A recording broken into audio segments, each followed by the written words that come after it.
నేను ఈము పక్షిని. మేం ఆస్ట్రేలియాలో ఉంటాం. మేము గాల్లో ఎగరలేకపోవచ్చు, కానీ ఆస్ట్రేలియా సైన్యాన్నే యుద్ధంలో ఓడించిన చరిత్ర మాది. హలో ఫ్రెండ్స్, సాధారణంగా యుద్ధాలు అంటే రెండు దేశాల మధ్య జరుగుతాయి లేదా రెండు సైన్యాల మధ్య జరుగుతాయి. కానీ ఒక దేశపు ఆర్మీ ఒక పక్షి జాతి మీద యుద్ధం ప్రకటించడం ఎప్పుడైనా విన్నారా? అది మిషన్ గన్లతో. వినడానికి వింతగా ఉన్నా ఇది అక్షరాల నిజం. 1932లో ఆస్ట్రేలియా గవర్నమెంట్ ఈమో అనే పక్షుల మీద యుద్ధానికి దిగింది. మరి ఆ యుద్ధంలో గెలిచింది ఎవరో తెలుసా? వింటే షాక్ అవుతారు. ఆ పక్షులే. ఆ వింత యుద్ధం కథ ఏంటో ఈ వీడియోలో చూద్దాం. మొదటి ప్రపంచ యుద్ధం ముగిసిన తర్వాత ఆస్ట్రేలియా గవర్నమెంట్ రిటైర్డ్ సైనికులకి వ్యవసాయం చేసుకోవడానికి వెస్ట్రన్ ఆస్ట్రేలియాలో భూములు ఇచ్చింది. పాపం వాళ్ళు కష్టపడి గోధుమ పంట వేశారు. సరిగ్గా అదే టైంలో సుమారు 20,000 ఈము పక్షులు వలస వచ్చి ఈ పొలాల మీద పడ్డాయి. అవి కేవలం పంటను తినడమే కాకుండా కంచెలను కూడా విరగొట్టేసి అడవి పందులకి దారి చేశాయి. దీంతో రైతులు బెంబేలెత్తిపోయి అప్పటి రక్షణ మంత్రి సార్ జార్జ్ పియర్స్ దగ్గరికి వెళ్లారు. మంత్రి గారు ఏకంగా ఆర్మీ రంగంలోకి దించారు.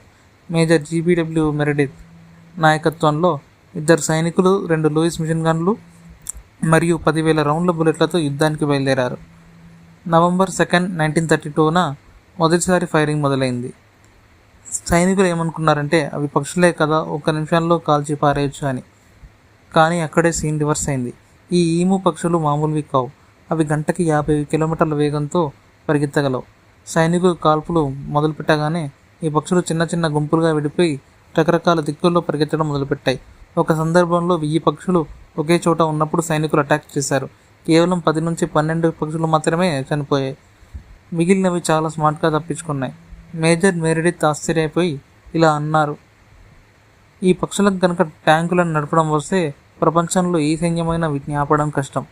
దాదాపు వారం రోజుల పాటు బుల్లెట్లు వాడిన చనిపోయిన పక్షుల సంఖ్య చాలా తక్కువ. చివరికి పార్లమెంట్లో కూడా విమర్శలు మొదలయ్యాయి. ఏంటి, మన ఆర్మీ పక్షులతో కూడా గెలవలేదా అని ఎగతాళి చేశారు. దీంతో చేసేదని లేక నవంబర్ 2వ వారంలో ఆస్ట్రేలియా యుద్ధాన్ని విరమించుకుంది. మేజర్ మెరిడిత్ తన రిపోర్ట్లో మా వాళ్ళకి ఒక గాయం కూడా అవ్వలేదు, కానీ పక్షులు మాత్రం లొంగలేదు అని రాశాడు. అలా ఆస్ట్రేలియా ఆర్మీ ఈ గ్రేట్ ఈమో వార్లో ఓటమిని ఒప్పుకుంది.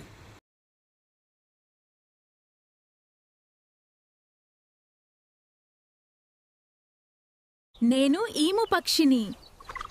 మేం ఆస్ట్రేలియాలో ఉంటాం. మేము గాల్లో ఎగరలేకపోవచ్చు, కానీ ఆస్ట్రేలియా సైన్యాన్నే యుద్ధంలో ఓడించిన చరిత్ర మాది. హలో ఫ్రెండ్స్, సాధారణంగా యుద్ధాలు అంటే రెండు దేశాల మధ్య జరుగుతాయి లేదా రెండు సైన్యాల మధ్య జరుగుతాయి. కానీ ఒక దేశపు ఆర్మీ ఒక పక్షి జాతి మీద యుద్ధం ప్రకటించడం ఎప్పుడైనా విన్నారా? అది మిషన్ గన్లతో.